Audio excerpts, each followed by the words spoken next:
各位网友，大家好，今天是2020年7月30号，星期四，欢迎大家参加王建民观察直播2的节目。我们今天的题目是蓬佩奥说，抵制中共的外交努力正在改变潮流。那么今天是蓬佩奥美国国务卿蓬佩奥去这个参议院外交委员会作证，他是去给这个外交委员会做一个解话，因为他们要申请这个美国国务院的预算年度预算，所以他跟外交委员会解释美国的对外政策，所以这是一个很重要的听证会啊。那么他在这个会上讲了一些很重要的话，实际上它代表了美国未来对华政策的一个趋势，所以我今天呢会着重讲这个新闻。那么还有一些其他的新闻也很重要啊。今天的新闻都蛮重要的，蛮重要啊。我今天会有3个新闻，那么我们以后可能会面对一些这样的情况，就是我们没有办法放掉其他的新闻，我们只能把若干个重要的新闻，不想放弃的新闻放在一起讲，那么我们只能够把每个新闻稍微缩短一点啊。蓬佩奥说，我们这个时代主要威胁是中国，美国对中国的强硬政策获得国际社会的支持，我们积极的外交行动推动了国际社会的觉醒，潮流正在改变啊。他举例说，第一个有30多个国家禁止使用华为的5G 系统，然后丹麦拒绝了中共对他们报纸进行新闻审查，并且对中国在北冰洋的活动感到警觉。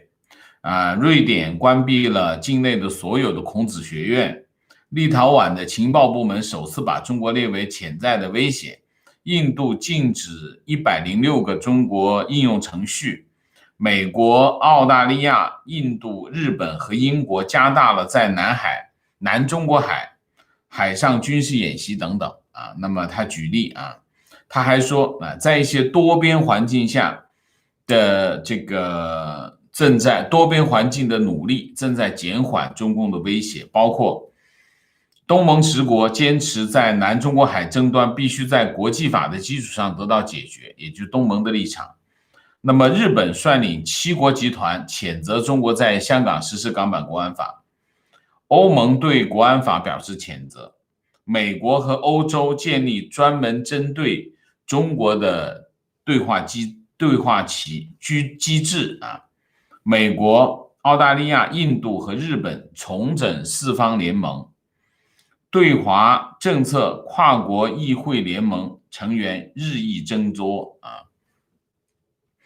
那么美国共和党的参议员罗姆尼是一个重量级的人物他在这个听证会上说，他赞赏川普当局对北京的强硬立场。他认为蓬佩奥在尼克松图书馆的演讲提出由志同道合的国家组建一个对抗中国的新民主联盟是个好主意。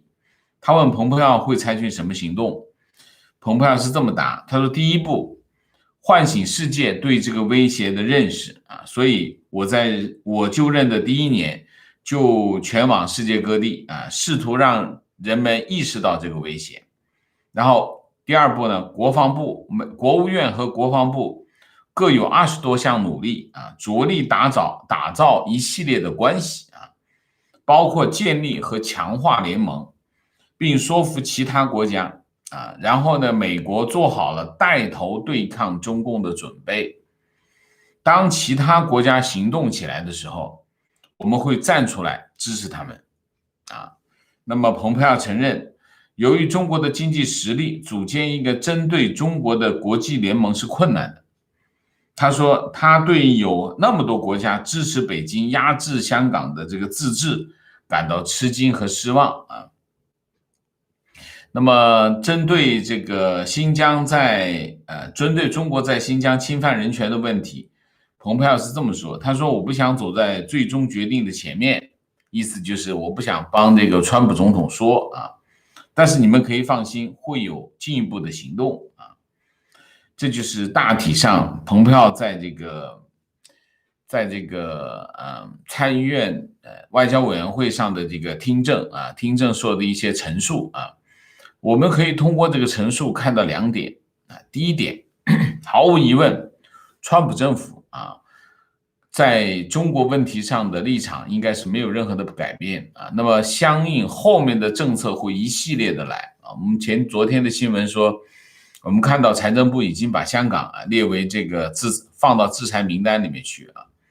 那么我相信在香港的议题上会有一系列的政策会出来啊。那么这是一个方面，另外一方面，刚才讲蓬佩奥也讲了，他马上这个在新疆议题上的政策又会出来啊。所以其实我们可以预料川普总统后面的一系列的政策会逐步的实施啊。其实我们现在都很清楚在川普总统的桌子上面大概有哪些牌啊。我们大体上梳理一下。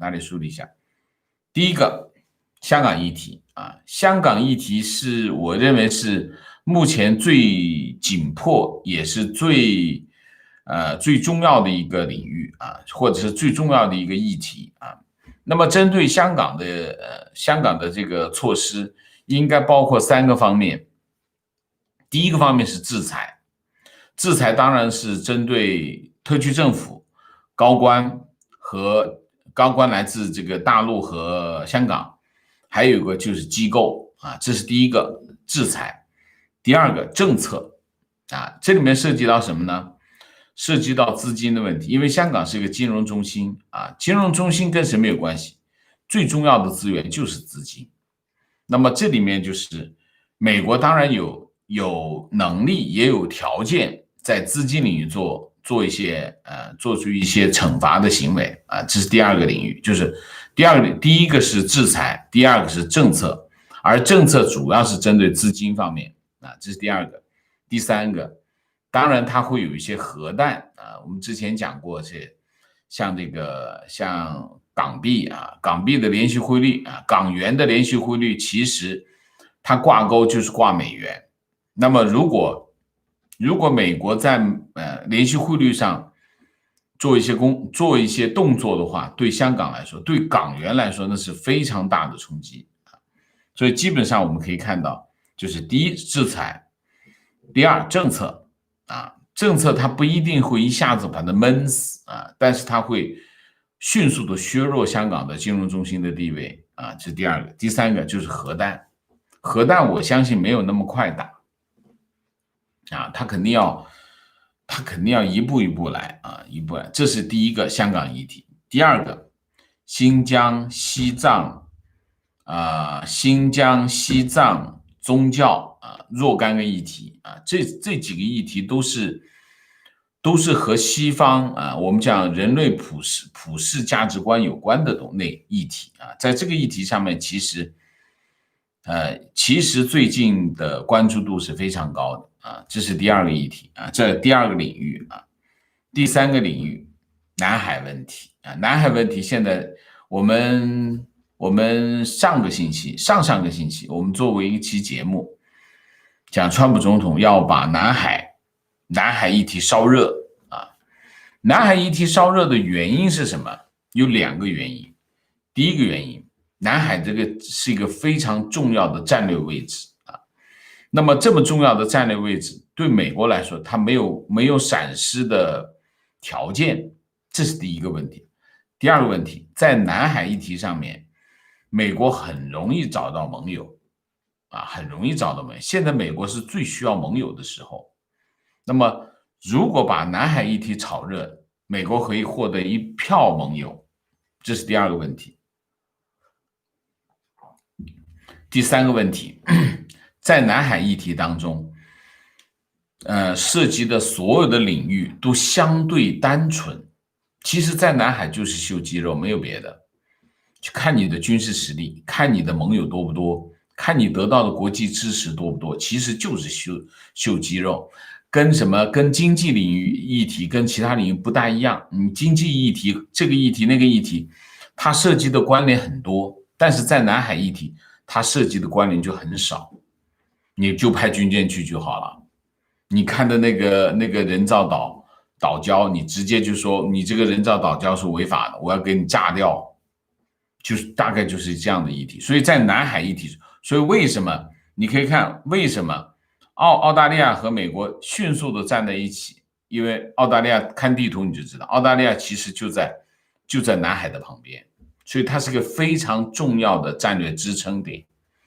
所以美国找到澳洲，然后澳洲又非常愿意提供这样的平台，双方一拍即合。所以在南海议题是一个非常重要的议题。还有一个议题是什么？就是刚刚现在台湾议题啊，台湾议题其实现在是一个敏感的议题啊。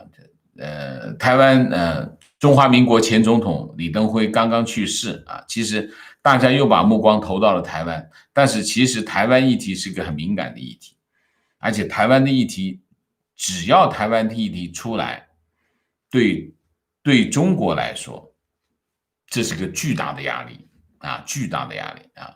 所以其实当所有的包括英国也好，包括其他国家也好，只要提到台湾这个问题，其实它施加的压力就是巨大的压力。所以我们可以看到，川普总统的办公桌，我刚才讲了啊，有这些议题往桌上一放得下吗？放不下的啊。如果要摆报告的话，肯定是放不下的啊。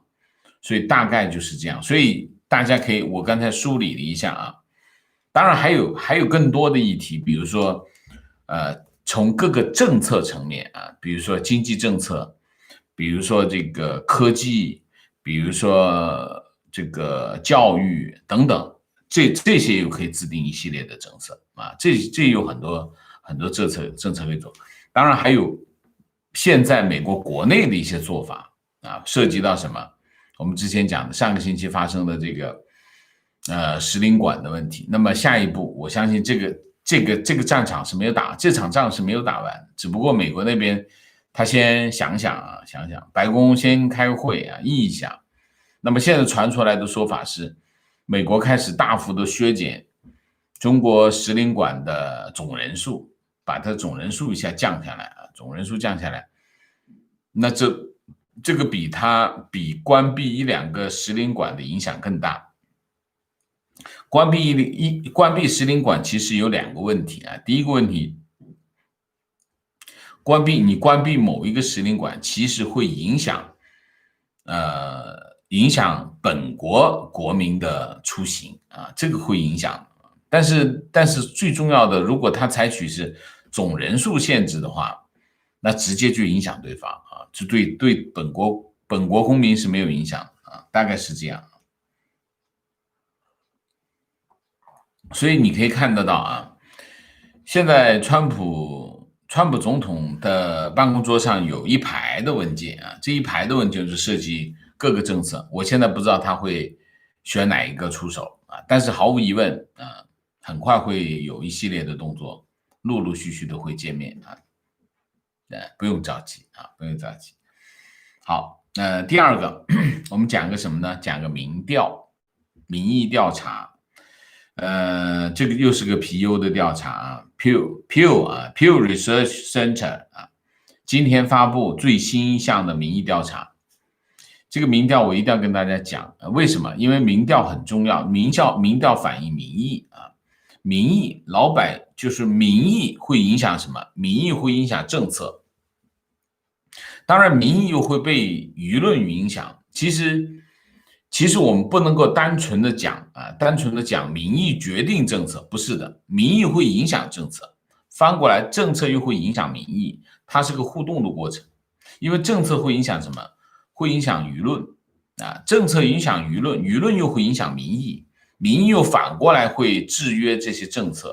所以一个民主国家民意非常重要啊。所以我们今天讲这个皮尤的这个调查啊，皮尤的调查是这样。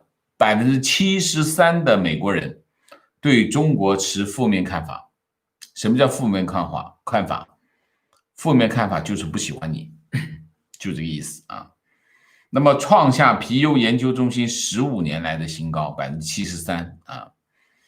那么这是比4月份曾经做过一次调查，就是疫情之后，比4月份多了7%，比2018年多了26%啊，这是一个很明显的变化啊，就是说美国人对中国的看法就越来越厌恶。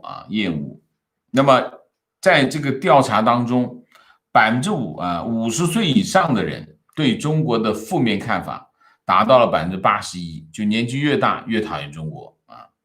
那么在各个年龄层当中是最高的啊。民主党、共和党都对中国负面批评增加，其中共和党对中国的负面看法达到了83%啊，就是共和党对，所以你可以看到，共和党也好，民主党也好，虽然都是负面看法，但是共和党更负面一些啊，更讨厌中国啊。那么这是总的，这是个总项啊。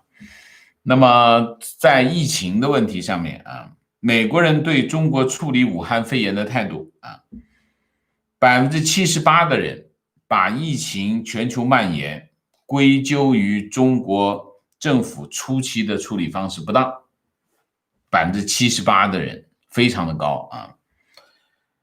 中国处理疫情做得不好，有64%的人认为中国处理疫情做得不好，43%的人认为中国处理疫情很糟糕，43%，有50%的人认为中国应该为疫情的蔓延负责，承担责任啊。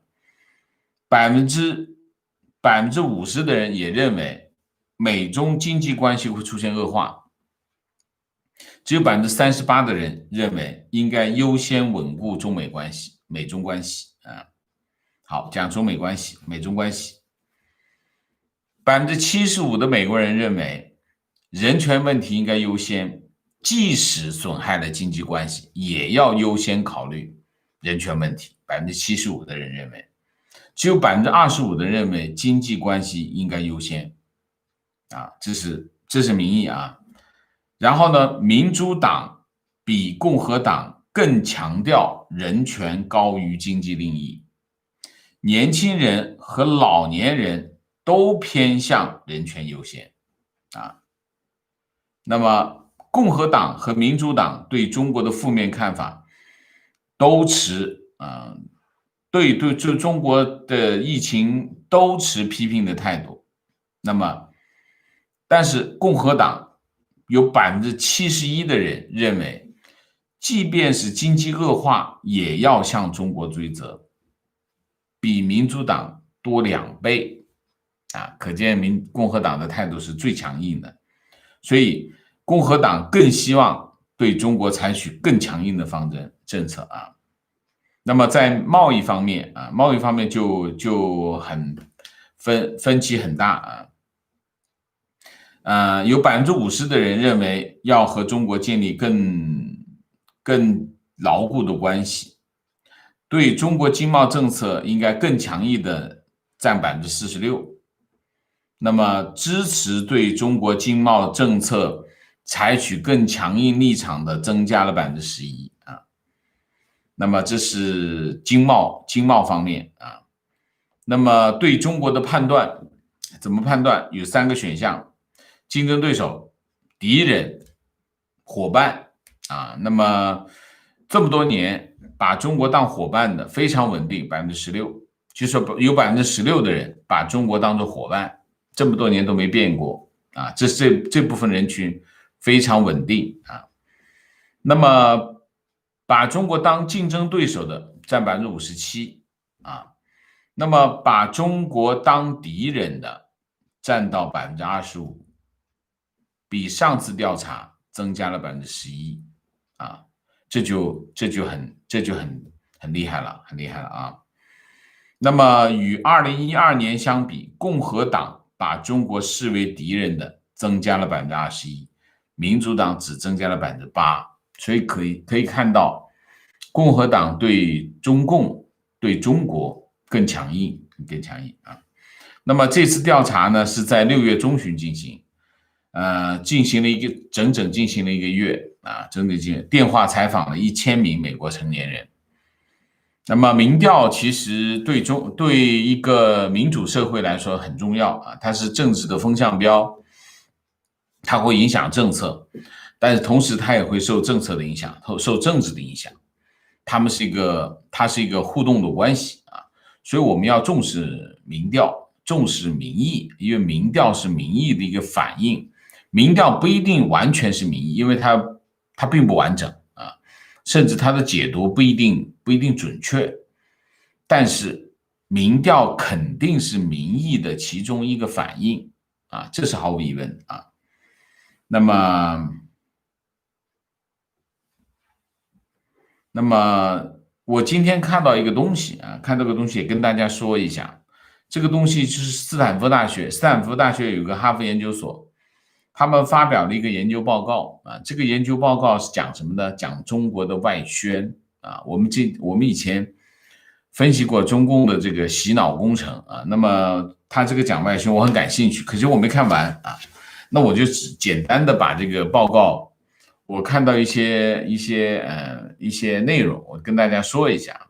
这个报告的题目叫讲中国故事，中共塑造全球舆论的运动，讲就是中共的对外宣传啊。这个报告讲什么？它主要是讲中国的对外宣传啊。那么报告里面讲中国政府现在用于全球的这个宣传预算超过100亿美元。100亿美元，如果700亿人民币，700-800亿人民币，可能还是不正确啊，未必正确啊。然后中国各级政府的宣传费也大幅增长，中国逐渐提高宣传力量，对自由民主是一个重大威胁啊。他们终于看到了这个威胁了啊。然后这个报告里面讲，中国控制政治宣传有2大核心机构，一个是中宣部，一个是统战部啊。他梳理了什么呢？中国对外宣传网络世界采用的各种方式，包括推特、脸书啊、五毛、水军，还有一个他还提到一个不太被人注意的什么内容农场啊，就是为了博取浏览量，发布各种低质的新闻或者是文章的网站。一些中文内容农场就是编各种故事啊，不时的发布有利于中国、丑化中国、不喜欢的对象的假新闻。比如说这个有个叫易读的网站发布了蔡英文堕胎的谣传啊。然后呢，报告还说，有这些内容农场啊，通常当然我们讲的是网站啊，这些网站所有权、资金来源比较可疑，他们实际上构成了灰色的宣传机器啊。报告还分析啊，这个从2019年反送中运动到这个台湾大选，以及目前还在持续的新冠疫情，中国政府开动宣传机器，散布大量的假信息，扩张它的海外影响力啊，那么等等啊，那么但是呢，这个报告认为，在我们所研究的这些中国宣传案例当中，往往数量高于质量，虽然他们很用劲，但质量并不好。他们打了一些火花，但并没有燃成熊熊大火，这是他们的一个判断啊。就是哈佛，就是叫什么叫这个哈佛不是哈佛吧？我看一下叫什么，斯坦福这个研究所我看一下。他的这份报告讲呢，这个开始是从什么时候开始的？是从2013年。2013年，习近平在全国宣传工作会议上提出了一点，提出什么呢？讲好中国故事，传播好中国声音，然后中国对外宣传就开始上了一个新的台阶胡佛，对不起，我看错了那么上了一个新的台阶，然后中国就开始不断的加大对外宣传的力度我没看完这报告，我只是翻了一下这是我拿的新闻稿，跟大家先念一下我大概的跟大家报告2个看法。第一个看法，胡佛的这个研究所的这份报告很重要非常重要。为什么？我一直认为这个美国的研究机构对中国的分析研究，有2个大的问题第一个大的问题就是方向问题方向搞错了，就是方向搞得不对这是第一个问题。第二个问题，这里面的这就是美国的对中国研究机构的有一票人是熊猫派熊猫派把持了美国对华研究的这个领域和阵地，而这些熊猫派实际上呢，他们出的这些成果呢，其实都是误读因为他的立场就是误读，所以我认为我看过很多对中国的这些研究，老实讲都是小学生的水平。胡佛的这份报告我也翻了一下还是处于一个小学生的水平他没有搞清楚，他们还是没有也明白什么呢？就是包括胡佛研究所，他们还是没有理解中共。就是你对中国的研究，首先基于什么？首先要基于对中共的研究。如果你不是搞清楚了中共，你搞不明白中国。对于中共的研究，其实要研究什么？研究它的理念，研究它的组织，研究它的行为模式，研究他们的人脉关系，研究他们的历史沿革，就必须从这些最基础的东西开始往外走，你才能看出来。我举个例子，我们就讲对外宣传，中共的对外宣传，你上来你不搞清楚它的意图，你讲这些没有意义，这全是皮毛，什么五毛，什么大 V， 目的是什么？如果你不把这个中国的对外宣传和中共的洗脑工程结合在一起去理解，你这份报告就是一些散碎的材料而已，你根本没搞懂中共做这件事情的意图是什么。如果你把这个外宣仅仅理解为中国要在全世界树立形象的话，那你只理解了它其中一个表象。中共的对外宣传，当然看上去首先就要树立这个习近平的高大形象，这个没有疑问，这鬼都知道。还有你写这么详细的报告吗？闭着眼睛都会知道，砸那么多钱干嘛？给老大好看，对不对？但是这不是他的真正的意图，这绝对不是中国对外宣传的真正意图，这只是你看到的现象。真正的意图是什么？真正的意图，中国的对外宣传真正的意图是中国洗脑工程的延伸，它要让全世界的中国人仍然生活在墙内，这就是中国的对外宣传的目的，根本目的。为什么？因为这个会影响他的政权。习近平在全世界的形象高大，对他的政权有帮助吗？当然有帮助，但是那不是根本性的。所有的对外的政策都是对内政策的延伸。为什么对内政策的延伸？因为对内的政策才影响他的政权。中共的核心利益是什么？中共的核心利益就是一个政权，所有的一切都围绕着政权展开，这是他唯一的逻辑。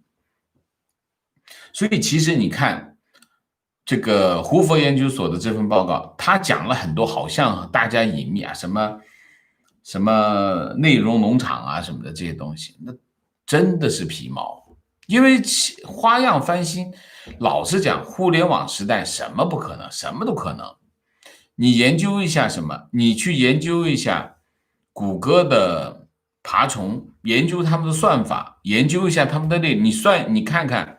你看看搜同样的内容，你出来在 Google 上面出来的那些内容，哪些排在前面？你光研究这个，我个人写2本书了。为什么？这里面就有一堆的外宣的工作在里头。SEO 怎么做？外宣的 SEO 怎么做？所以他们花这么多的精力，所以我看这份报，其实我没有他看太多。其实他们还处于在研究他怎么回事啊，还没搞明白，没有搞到里面核心、最根本的东西来啊。最根本的东西就是要搞清楚他的意图。你只有搞清楚意图了，你才能够理解这些行为背后的原因。当然，这里面我觉得非常搞笑的是什么？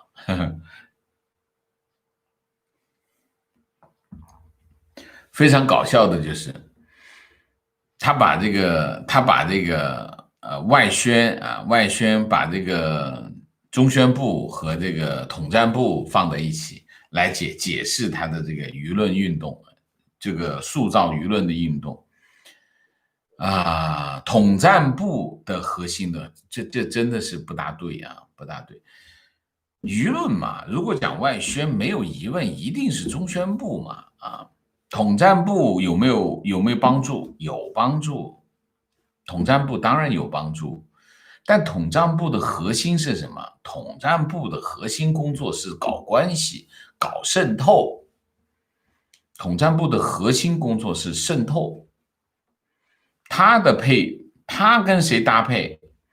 他搭配的对象就是政协，政协就是搞关系的。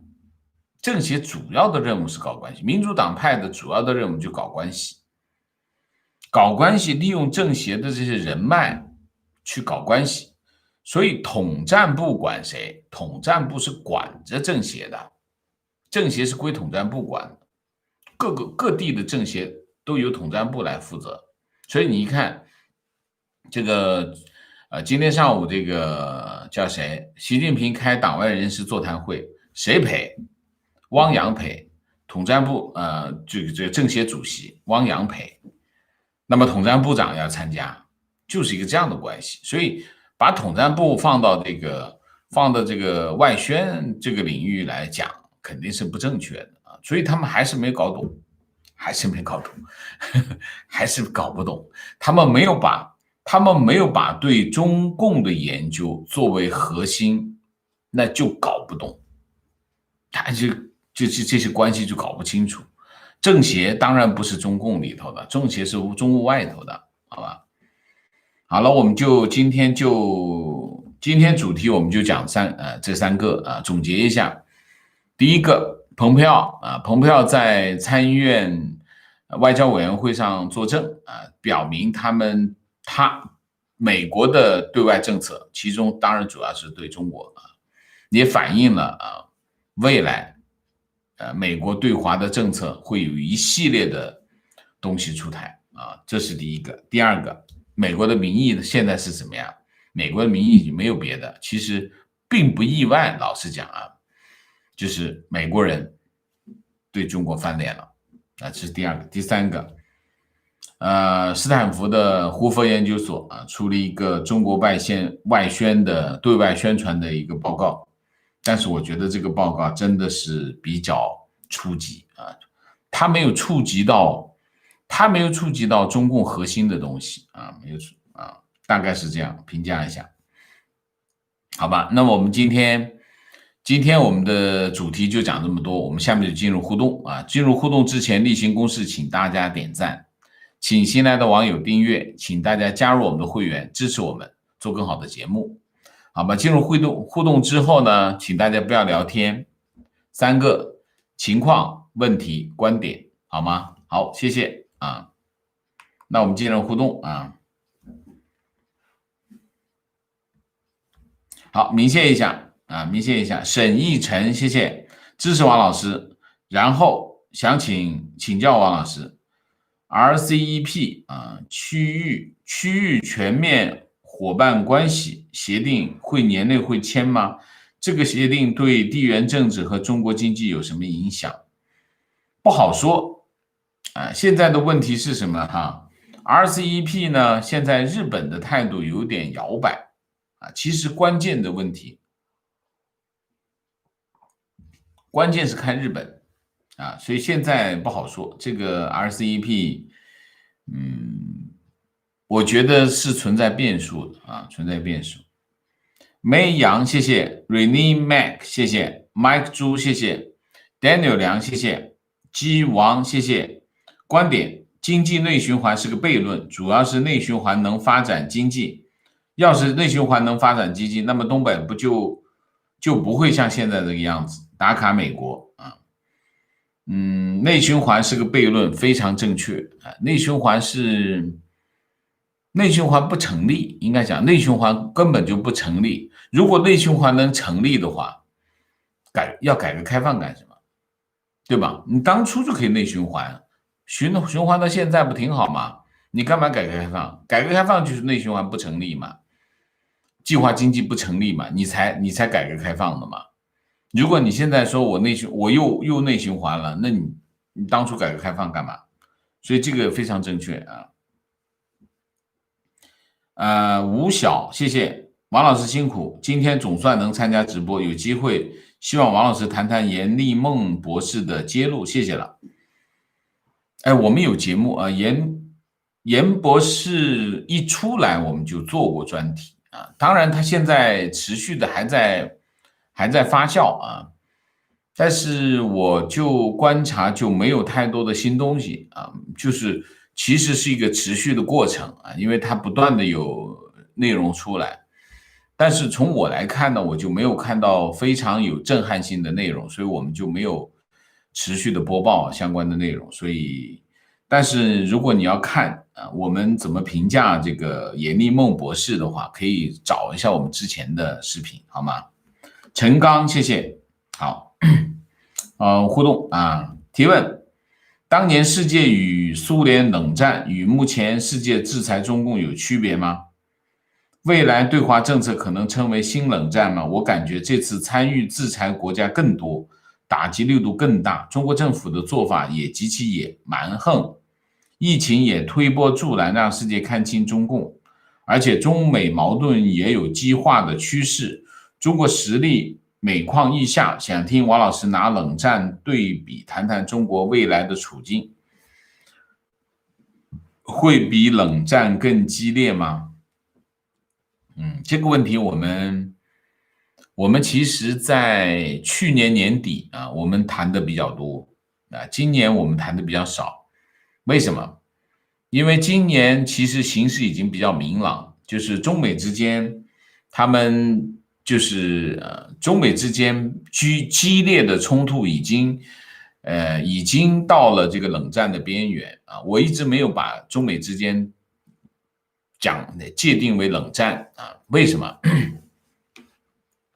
因为冷战它有一个非常清晰的模式，冷战的清晰的模式是什么？就是调动一切资源来整垮对方啊，就是说，冷战有一个非常清晰的目标，就是让对手崩溃，这是非常清楚的。就是美国要让这个苏联崩溃，苏联要让美国崩溃，这才叫冷战。就是说，当双方进入冷战状态的时候，除了打仗，所有的手段都会用上去。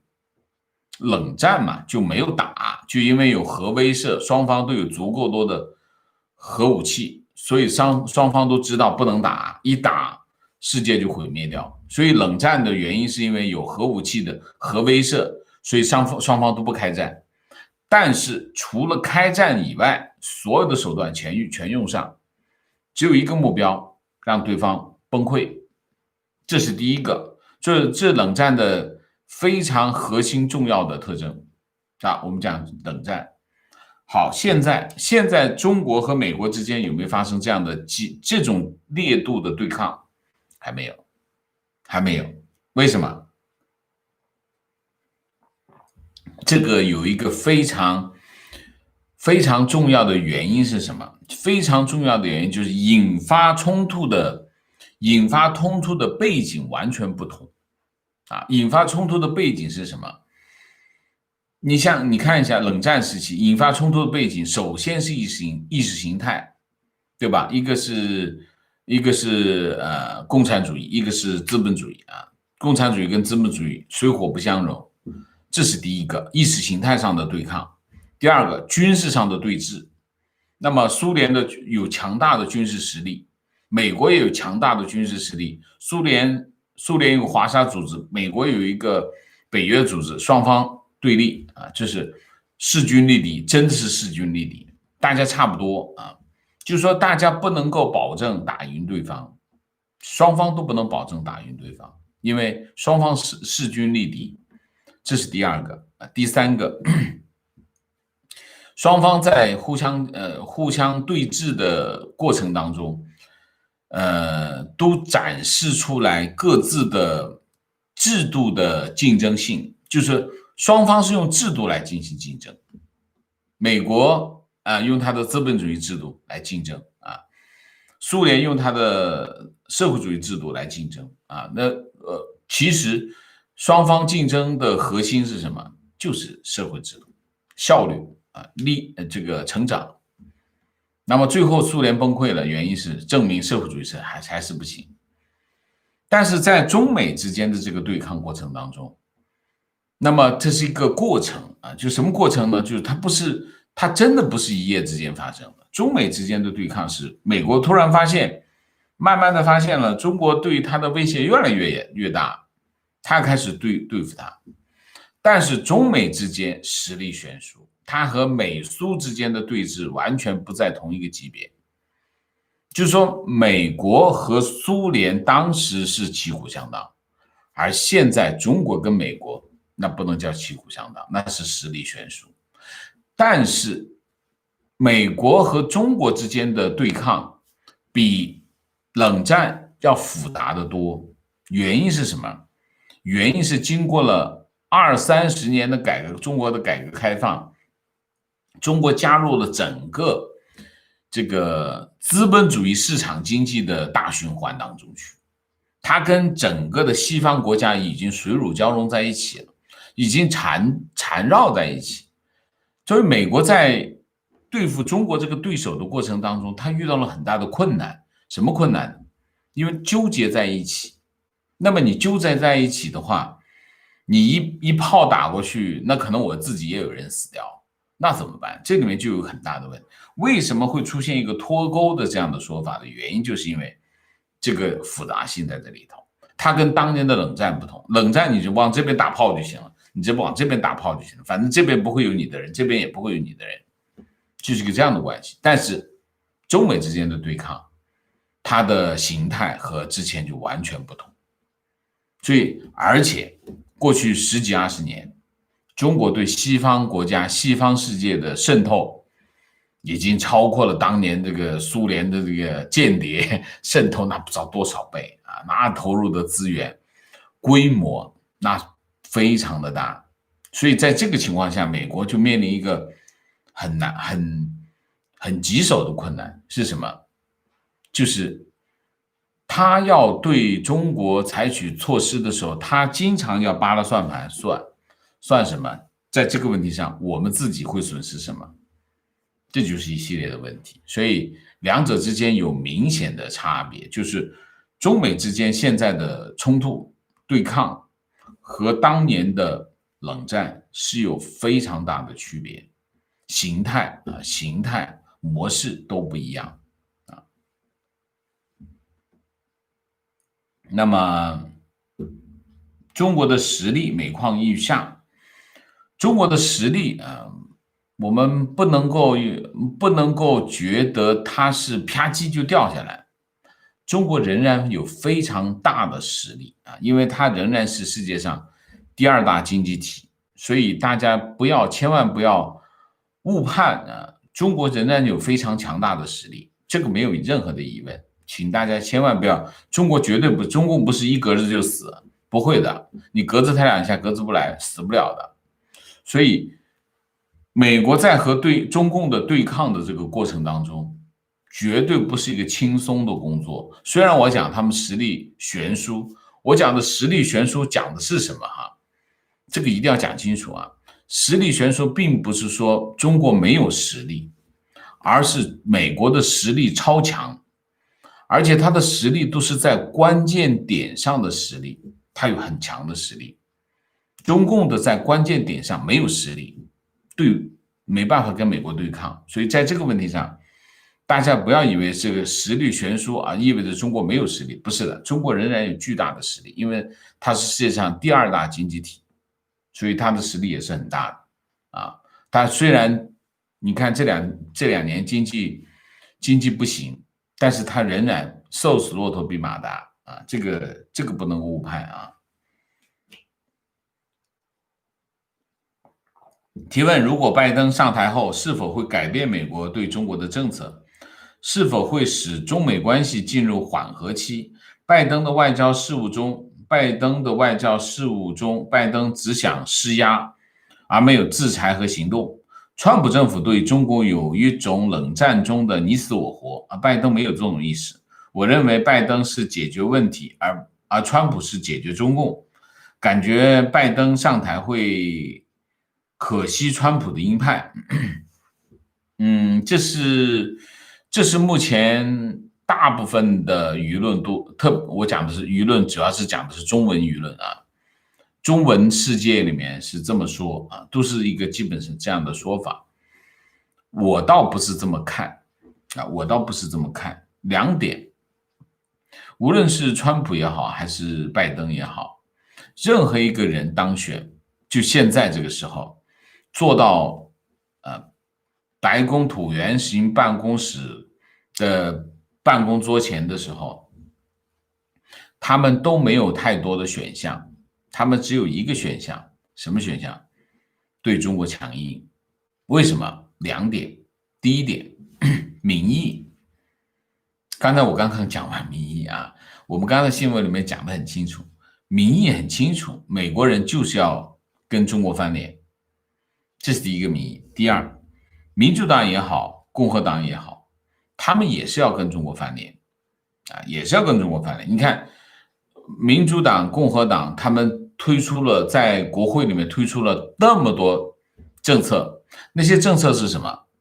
议会它并不是行政部门，它只能推出一些法律，这些法律意思是什么意思？就是造一把枪，造一杆枪，造一杆什么枪？给总统的枪，造了一把枪放到总统手里，扣扳机必须是总统，没有别人。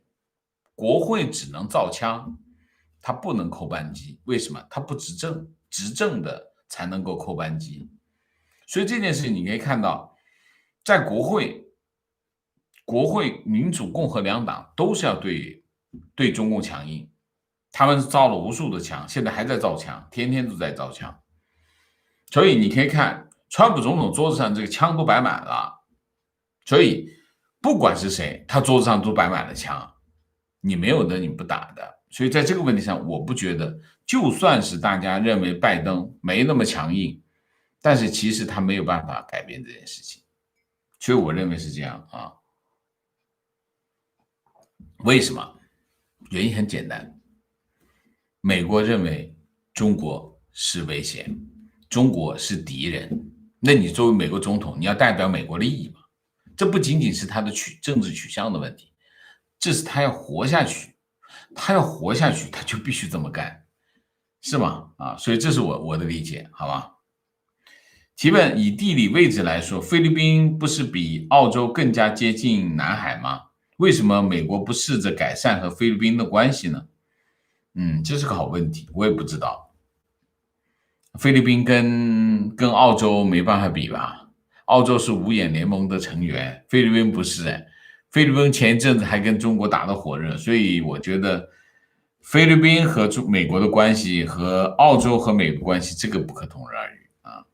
所以美国现在急需盟友啊，所以澳洲赶紧给个平台，双方做个秀给大家看也好嘛，是吧？我不觉得美国，我印象中美国最近是有一个很大的成果，就是菲律宾总统说是把原来给中国的一个港口吧，后来说是不给了，不给，留了一块地方给美军，印象中是这样啊。其实菲律宾的态度，去年一开始到现在已经有非常巨大的改变啊。不过我最近没关注啊，大家可以去看一下啊。情况今天看到澳洲外长的视频被断章取义，抖音篡改成与中国关系十分重要的主要意思，国内的人看到的完全相反的内容。这很奇怪吗？你们看过参考消息吗？参考消息上面所有的文章都是《纽约时报》、《华盛顿邮报》，都是全世界的著名的报纸。那个报纸里面，那里面的内容全部都是这个新华社他们想说的话，而不是那个报纸的原话。中共做这件事情非常熟练，每天都在干，每天都在干，每天出份报纸叫参考消息，你们去看一下，非常，这是人类新闻史上最可耻的一个产品啊！真的，这是人类新闻史上最可耻的一个产品，叫参考消息，就是没有一篇文章不是篡改，不是污蔑的，没有一篇文章不是，每一篇都是一份报纸啊。观点：中美之间的各种矛盾，或许远比人们了解的要复杂得多。而眼下中国明智的做法是放弃一切可能引发新对抗的举措，避免矛盾的进一步升级恶化，导致可能局部战争，以亲仁善邻、兼爱非攻的外交理念，深刻调整应对战略，并重申尊重美国对世界的主导地位，同时确保中国正常的国际发展空间。这里有两点。第一点，你得信呐，你说的话得让人信呐。你现在的问题是中共这个撒谎不交税，这么多年说一套做一套。最简单的例子，习近平对奥巴马说，我们在南海没有任何企图，我们一定保证在南海没有军事化的行为。结果怎么样？又是导弹基地，又导弹阵地，又是军用机场，对吧？中国说一套做一套，都在发生。你现在讲话还有人信吗？这是第一个。第二个，你也得习近平肯啊。习近平上来就说我们不忘初心，初心是什么？中共的初心是什么？把红旗插遍全球啊！中共每天那个叫什么那个学习软件，天天告诉大家你要不忘初心，你骗谁啊？骗不了谁啊！中共他没有改变这个，中共不改变他的方针，其他的东西都没有意义啊。所以在这个问题上，不是他明不明智的问题，就算你明智，你把这些事情全做了，也没人信，且不说他不会这么干。所以我认为，你的这个良好愿望是不会发生。为什么？我经常讲一个故事，就是这个蛇和乌龟的故事，就是游到中间，乌龟背着蛇过河，结果蛇最终还是咬了一口乌龟，结果两个都沉下去淹死。乌龟就问他，你为什么要咬我？你会淹死的。蛇说了一句话，说忍不住，就是这个故事，他就是忍不住的，他那个不忘初心是他忍不住，这是他的基因决定的啊。你看，我们再举个例子，再举个什么例子呢？再举一个私营企业的例子。中国的私营企业过得好吗？过得不好啊。为什么？因为隔三差五中共就会发个神经病搞这个私营企业的老板，经常一抽风就收拾他们。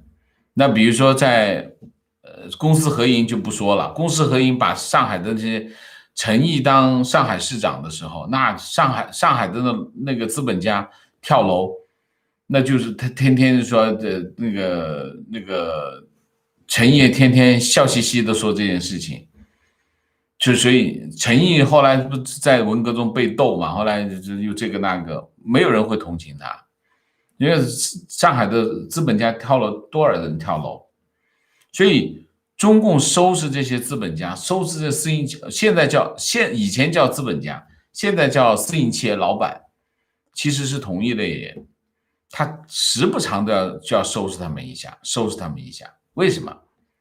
就是跟那个蛇没忍不住要咬一下一样嘛，就是这个问题嘛，这他的基因决定了啊，所以他是忍不住的啊。观点：今年的美国大选将在一个美国近代史上从未有过的环境中展开，围绕邮寄选票和民选投票途径的不确定性，以及川普惯于制造小丑闻的嗜好，只会增加不可预测性。反正我觉得现在的这个局势非常的怎么说呢？的确是不可预测。不确定啊，非常的不确定，就你不知道这件事情会闹到什么地步啊，这件事情会闹到什么地步？老实讲呢，我觉得这件事情两个字，找茬儿。提问：川普也要学香港，以疫情为由推迟选举1年，请问他能这样做吗？或者有什么机制或法律依据？能让选举延后呢？川普这样提是否代表他自己也觉得当选无望呢？谢谢。我听到这个消息，我就马上第一个反应我就觉得川普觉得自己选情悬了啊，他应该是觉得自己选情悬了，他可能想把它搬回来，但搬回来的时间来不及。应该是一个这样的，这是里面应该有一些计算，就是他觉得这个搬回来的时间不够了，搬回来的时间不够了，那怎么办？那就想办法让他延期呗，延期的话我就有时间搬回来，但是延期这件事情轮不到他说啊，延期是美国国会决定的，这是第一个。第二个，那延期谁当总统呢？他还继续当吗？这不违宪吗？所以其实我一直没想通这个问题，就是说如果你延期，那延期你别的总统当4年，你当5年总统，怎么可能？我选你大家投票给你，让你当4年的，你凭什么因为有个情况，你说你多当1年，哪有这么好的事情啊？这是不可能的吧？所以这个事儿我有点，我觉得这事儿不靠谱。真的不靠谱，我认为，所以刚开始发出这样的信息的时候，我根本就忽略它，因为我觉得这事不靠谱。为什么？我们投票选总统，当4年，你凭什么当5年？这不 make sense 嘛？是不是？所以在这个问题上，我觉得我还没想通，我没想通这件事情怎么操作。虽然川普总统提出来这个，当然他也没有说。必须这样的，但是这个提出来有点，我很意外啊！老实讲，我真意外啊！提问王老师：中国虽然是世界上第2大经济体，但是一人均就弱了。现在中国人见识了什么是好日子。如果中共举国之力去对抗西方势力，必会影响人民生活，人民能答应吗？他是这样，就是人均就弱了啊，这没有错，这话是对的啊。就是说中国的人均 GDP 也好，人均收入也好，一人均呢，它的数据呢一下子就掉下来，这个是肯定的。但是你架不住中国政府，他把钱全划到他那儿去了，人均其实比你想象的还要低。你想一下，李克强上来就说6亿人口人均月收入只有1000块，少于1000块啊，少于500有2亿，一个月收入少于500的有2亿，少于800的有2.3亿。你能想象吗？你能想象吗？现在的中国一个月收入少于500块钱有2亿多，少于800块钱有2.3亿，中国是一个这样的情况。为什么少了这么多？这么多钱哪儿去了？在共产党那里嘛，共产党把这个钱全花了他那儿去，所以才会老百姓这么穷啊！老百姓是穷的叮当响，你看一下，这6亿人一个月收入少于1000块钱，那不穷的叮当响是这么贵。这所以，但是它又是第2大经济体，意味着什么？中共把钱全部装到他口袋里，所以他还是很有实力的。他很有实力的前提是什么？盘剥老百姓。那老百姓答不答应？老百姓不答应，关键是影响人民生活，是一直影响人民生活，但是人民生活，我没觉得看得出来，不答应又能怎么样？你想想看，1978年的时候那什么情况？1976年是什么情况？中国老百姓饿成什么样？是饿死那么多人，中国人答应了吗？也没有不答应啊，是吗？所以这两者之间有没有必然关系？不一定有必然关系啊！你想想，中国的大饥荒饿死那么多人，中国人也没有不答应啊。所以我经常讲的一件事情就是，中国的发展，中国的进程，你需要等待一些偶然的机会啊，就像当年清政府王朝，清政府逊位啊，不，清王朝逊位啊，清帝逊位，它其中有很多偶然性，这你以他的实力来说，他不必逊位的。派军队打就是了，谁不服打谁就可以了。但是最后他一看这个形势，哎呀，这意兴阑珊，算了，都独立啊，算了，我不干了，太偶然性在里头。所以我是觉得，你看中国很强大，可能有一天突然一夜之间，他可能就崩了，也有可能。所以这里面有一些偶然性。那么有没有必然性？我是不相信必然性的。你怎么必然？没办法必然，历史没办法必然。所以在这个议题当中，很难预测，什么都有可能发生啊。只不过呢，经济形势差的时候，发生这种几率的可能性更多，我们只能这么分析啊。情况，国内的生活好，儿子小时候回国出去玩的时候，我们车上向旁边的公交车看过去，回头问我妈妈，他们为什么都不高兴？没人笑。去年哥哥来美国玩，去 mall 买东西，看到一群高中生在一起开心的走过，问我这些孩子真的那么开心吗？在北京看不到中学生这么开心的笑和玩，不是忙着学习就是低头打游戏。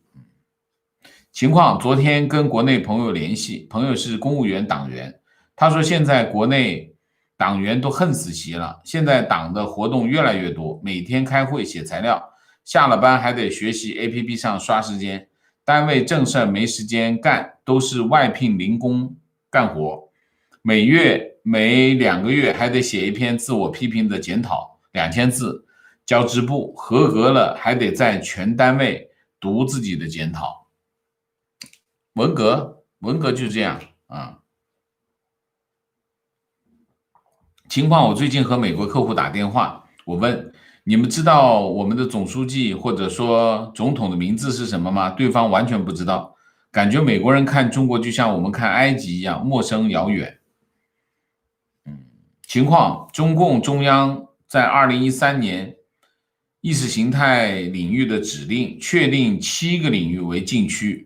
普世价值、新闻自由、公民社会、公民权利、中国共产党的历史错误、权贵资产阶级、司法独立。OK， 观点应该增加和提高中文新闻台的水准，要广泛被华人家庭接受，加入有线电视台的配套里，扭转爱看中天、凤凰、CCTV 的观众，揭露亲中媒体的内幕。现在这些媒体就是你可以看得到的媒体，全部被买通了，全部都是被买通了。观点：很多华人只接受土共的信息，因为土共还是控制了最多的中文信息来源。很多人肉身出去了，但还是离不开华人的舒适圈。这就是外宣啊，这就是外宣啊，这就是外宣的功能，就是把墙建到海外去啊。所以我觉得说，就是胡佛研究所的报告，他没有搞清楚外宣的根本意图是什么。外宣的根本意图还是要洗脑，除了内宣要洗国内的脑，外宣要洗海外中国人的脑，这是问题的根本。不搞明白这个道理，仅仅是树立形象，那就对中国的外宣太不了解了。观点：海外的中文媒体发展很有限，海外华人大多还是依赖国内媒体，多亏了有王先生的频道，谢谢啊，谢谢。西方有2种针对性的策略：一，将中共排除在高端技术市场之外；二，尽可能限制西方资金流入中国。我觉得不仅仅是排除在高端技术市场以外，最核心的是什么？其实科技战要打，就是美国对中国打科技战，最核心的是什么？并不仅仅是说限制卖产品、卖技术给中国，并不是这个。最根本的就是科技战，最根本的是什么？根本的就是切断美国的科技生态圈和中国的联系。大家要知道，科技发展它不是单兵深入的，就是我往前跑，我使劲往前跑，不是的。科技的发展是触类旁通，我大数据上来，我人工智能也上来，大数据跟人工智能一交叉，就出现了很多的技术的发展。然后生物科技又跟人工智能又结合在一起。美国厉害在哪里？美国厉害的，它建立一个最先进的、最前沿的科技生态。这个科技生态是整个科技往前跑的一个引擎。你要在科技上去往前跑，你必须跟这个生态紧密的联合在一起，紧密的依附在这个科技生态当中。你跟这个科技生态一脱节，你马上就被甩掉，甩的不知道哪里去，北都找不着。那你想一下，现在中国是什么情况？如果你中国把这个墙一建起来，把墙建起来，其实把自己给封了，对，封在里头啊。但是还是可以翻墙。但是其实很大的问题是什么？如果美国真的明白了这个道理，细细的把中国和美国这个科技生态的这个各个方面的联系，中国是吸附在上面的，把它一点一点的各种联系给它切掉，那中国就很快，不用很长时间，2-3年你就可以看到这个差距在哪里。2-3年，从资金、产品、技术、人才、教育、培训，这把它切开，2-3年你就看它的差距，你就看你看中国发射这个火箭，你就一个个往下掉，就这个道理啊。所以从科技领域啊，资金方面啊，资金当然是个很重要的方面，人是更重要的方面。关键要管住人，管住渠道，才能管住所有的一切，好吧？观点：延期是应对大规模邮寄选票的事情。川普不愿意看到大量选举舞弊的事情发生，而且还要等很长时间才会有结果。川普无论是不是有私心，但是不赞同邮寄选票在保护美国人的权利和选举公平。美国很多左媒也出来说，已经发现的一些邮寄选举的舞弊现象，选举结果一定要能够服众，如果大家都不服，邮寄选举就是在搞事情。我讲一下我的看法吧，我不同意邮寄选票。为什么？你想一下，第一，选总统是一件多么重要的事情，邮寄选票会出现什么？出现2个问题。第一个，它有可能失误，选丢、寄丢，寄丢你不就抹杀了别人的选票寄丢了，这个人投不了票，那不就意味着什么？意味着他的权利被剥夺嘛？这是多么严重的后果？这是第一个。第二个，可能出现舞弊，帮你直接把邮寄掉了，那么又可能抹杀他的权利，又可能出现舞弊，那为什么要干这种事情？既然这件事情这么重要，这是第一个。第二个，你为什么要邮寄啊？说我这个不方便，那个不方便，那你就不要去投嘛。如果你认为这件事情是那么重要，你难道你走到那个投票点去投票你都不愿意，你还投什么票呢？所以在这个问题上，我是不支持邮寄选票的，因为这不 make sense， 因为这是一件这么重要的事情，怎么可以邮寄？这是我的看法啊。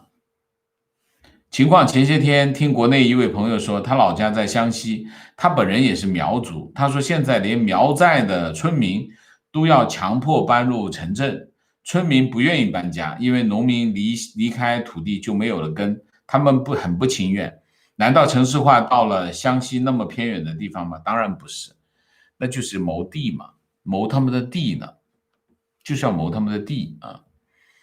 情况加观点，最近翻看王生某一集，下面有网友留言说自己祖上土改时被全家杀掉，下面有2个回复，我家也是。我想说我外公全家也是灭族，他一人在大城市里工作，不知道之后乡下有人叫他回去，幸好他迟到，没有搭上长途客车。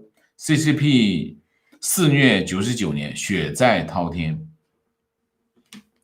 这种家庭非常的多啊。观点，他们有个自信，就是中国人多，以及中国的文化能用中国的很多人把所有不同于中国的东西都化成中国的，就像古代那些统治的中国的异族最终被汉化一样，只是这次不是汉化，是赤化。OK， 提问王老师，现在中西脱钩如果顺利，是不是1-2年后就可以在制裁中共方面加强扩大？不好说。脱钩这件事情呢，其实是一系列的部署。你从目前美国现在的这个措施来看，我不觉得美国现在在有系统的做这件事情啊。为什么？这还是川普总统的问题。川普总统没有一个系统的做一件事情的习惯，他基本上是这边搞一下，那边搞一下，这边搞一下，想起来搞一下。所以这是川普总统的行为模式啊。所以你没看，虽然我们讲美国是要跟中国脱钩，他想要跟中国脱钩，包括川普总统也想着跟中国脱钩，但是他的行为模式不够系统。或者说我们翻过来讲，这个战略没有战略性，所以在这件事情上有想法，也有动作，但是不够系统。不够系统的后果是什么？就效果不明显啊，效果不明显。好，明谢 Dean Tracy 问题，谢谢啊，王老师晚上好。美国会如何处理被冻结的中国高官的资产？冻结呢就很快，但是处理就没那么容易。为什么？因为跟法律有关系啊。Jeff 王，谢谢。Soji Okita， 谢谢。支持王先生打卡。Teresa 王，谢谢，谢谢王先生一直鼓励我追求 my dream my vision。是的。Susan 赵，谢谢。好，我们今天的节目就到这里，感谢大家的参与。我们下个节目再见。再见之前，请大家点赞，请新来的网友订阅，请大家加入我们的会员，支持我们做更好的节目，做更好的自己。谢谢大家，谢谢。